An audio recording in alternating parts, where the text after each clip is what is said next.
Hello बच्चों, let see these questions. Let normals are drawn from alpha comma beta to the hyperbola x y equal to 1 and x I comma y I to be the feet of the co-normal point. ये co-normal point है, हमारे पास 4 point है. If the algebraic sum of the perpendicular distance drawn from x1 comma y1 1 2 3 4 1 to a variable line when is so that the variable line passing through the alpha by 4 beta by 4, ये आपको prove करना है. ठीक है, तो देखिए हम सबसे पहले क्वेश्चन के लिए की कॉन्सेप्ट लिख लेते हैं. ठीक है, तो क्वेश्चन के लिए हमारे की कॉन्सेप्ट देखिए क्या होंगे जिसकी हेल्प से हम क्वेश्चन को सॉल्व करेंगे. तो की कॉन्सेप्ट में हम लोग फर्स्ट देखिए रेक्टेंगुलर हाइपरबोला जो होता है वो कैसा होता है, रेक्टेंगुलर हाइपरबोला. तो इक्वेशन ऑफ रेक्टेंगुलर हाइपरबोला की इक्वेशन होती है हमारी X Y equal to C square. ठीक है, ये हमारा हाइपरबोला होता है. इसी में सेकेंड ये है कि अगर आप इसके ऊपर कोई पॉइंट लेते हैं तो इसका जो वेरिएबल पॉइंट होता है या फिर जो पैरामीट्रिक फॉर्म में जो इसका पॉइंट होता है वो पॉइंट भी आपको याद होना चाहिए. इस पर हम पॉइंट होता है हमारे पास सी टी कॉमा सी अपॉन टी. ठीक है, ये पैरामीट्रिक फॉर्म में आप इस पॉइंट को ले सकते हैं. ठीक है, थर्ड अगर आपको इक्वेशन ऑफ नॉर्मल रखना है तो इक्वेशन ऑफ नॉर्मल ये भी आपको याद रखना पड़ेगी. इक्वेशन ऑफ नॉर्मल होती है इसकी x t cube minus y t minus c t की power 4 plus c equal to 0. ये इक्वेशन ऑफ नॉर्मल होती है. ठीक है, और फोर्थ थिंग्स जो इनका एल्जेब्रिक सम होता है, ठीक है ना, वो क्या होता है आपका 0 होता है. तो एल्जेब्रिक मैं लिख देता हूं, algebraic sum of the perpendicular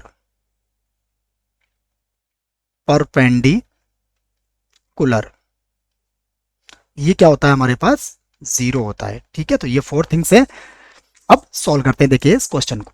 तो देखिए क्वेश्चन में हम देखते हैं सबसे पहले गिवन इक्वेशन क्या है हमारे पास. तो गिवन इक्वेशन हाइपरबोला की ये हमारे पास एक्स वाई इक्वल टू कितना है 1 है. तो देखिए यहाँ पर इसका मतलब हुआ कि सी की जो वैल्यू है यहाँ पर वो कितनी है 1 है. ठीक है, अगर सी की वैल्यू हमारे पास 1 है तो यहाँ से हम लोग इक्वेशन ऑफ नॉर्मल लिख सकते हैं. देखो तो इक्वेशन ऑफ नॉर्मल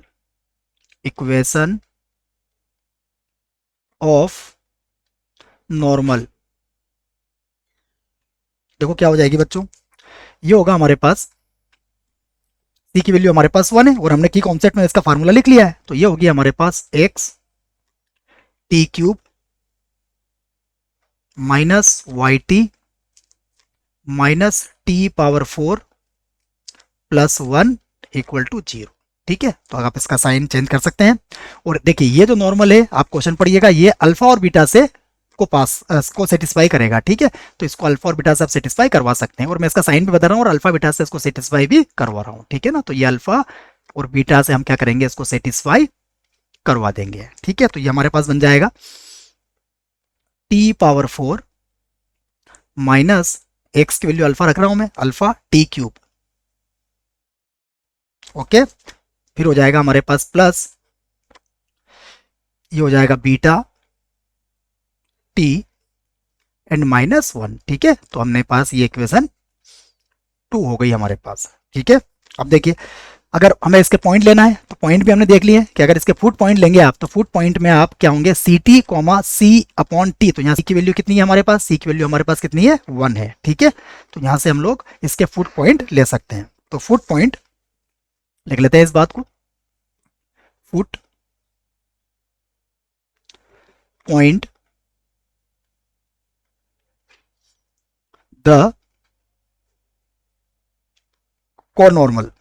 को नॉर्मल. ठीक है, क्या होंगे हमारे पास, देखिए 4 पॉइंट है हमारे पास 1 2 3 4. तो हम इसको लिख सकते हैं T1 comma 1 upon T1.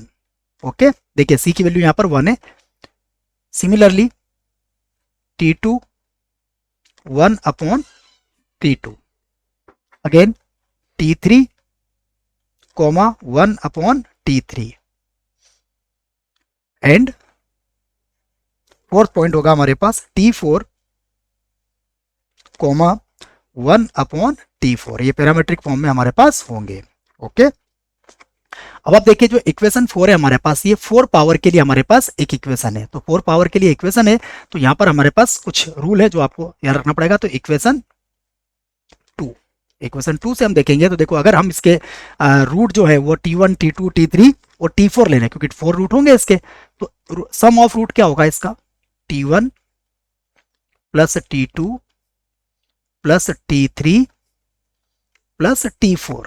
Some of root होता है, देखिए क्वाड्रेटिक इक्वेशन में क्या होता है, माइनस बी अपॉन है, तो यहां पर भी वही होता है, माइनस बी अपॉन है, तो ये हो जाएगा हमारे पास alpha upon 1 equal to alpha हो जाएगा।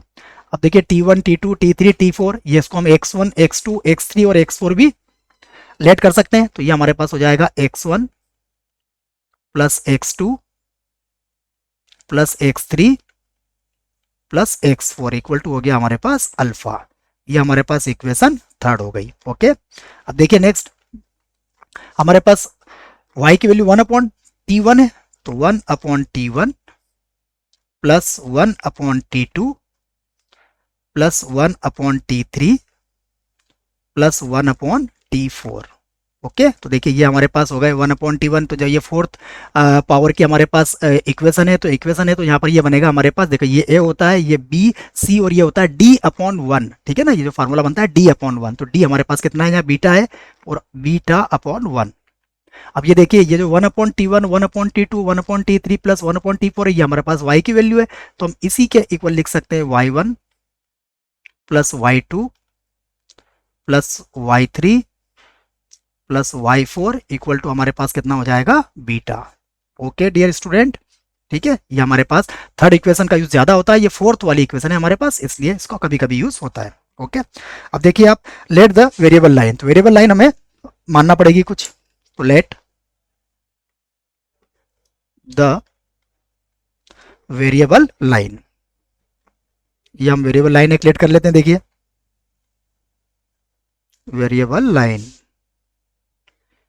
ये हो गई हमारे पास ax plus by plus c equal to 0। ये हमारे पास कोई वेरिएबल लाइन हो गई, जो कहां से पास होगी, ये फुट जो हमारे को नॉर्मल वाले फुट है वहां से पास होगी। ठीक है, तो अब देखिए हम इस बात को कहेंगे कि हमने जो की कॉन्सेप्ट में लिखा था कि the algebraic sum of perpendicular distance equal to कितना होता है, 0 होता है। हम इस बात का यहाँ पर यूज करेंगे। ठीक है, लिख लेते हैं इसको एक बार और, द एल्जेब्रिक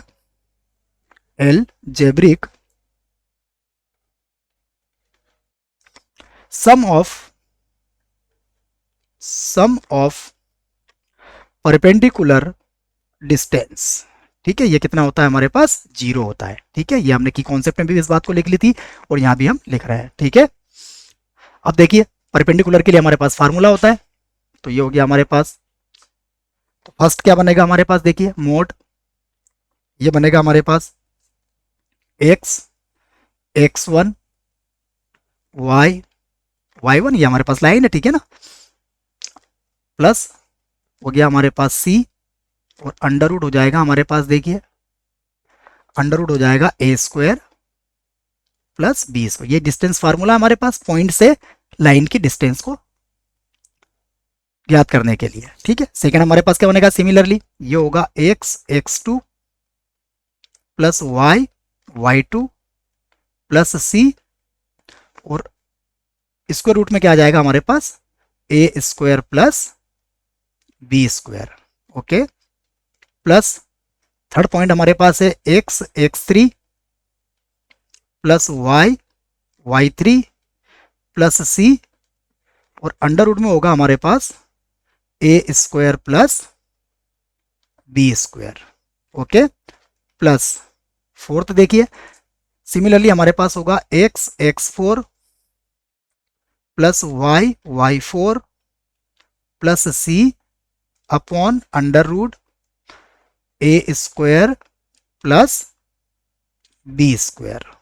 और ये जो सम होगा ये किसके इक्वल होगा, 0 के इक्वल होगा। तो देखिए एलसीएम क्या होगा इसका, अंडर रूट a² b², तो ये एलसीएम तो हमारा 0 से मल्टीप्लाई हो जाएगा।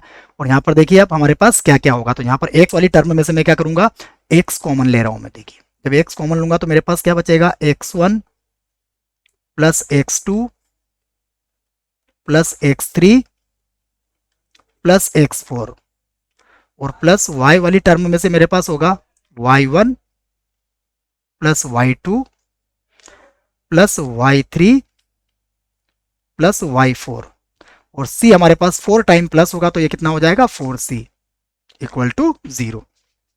अब देखिए x ये हमारे पास वैल्यू किसके इक्वल है, अल्फा के इक्वल है। देखिए आपने पहले फाइंड कर रखा है।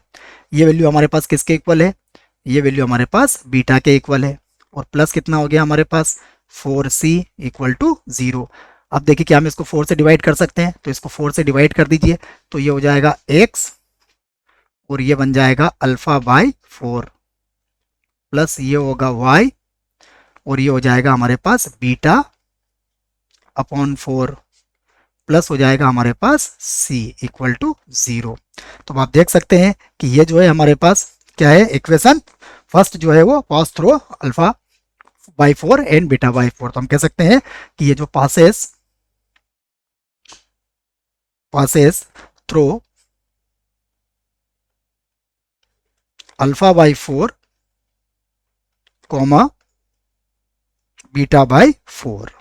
ओके, देखिए हमें यही प्रूव करना था। Okay, I hope you will understood it well. Best of luck.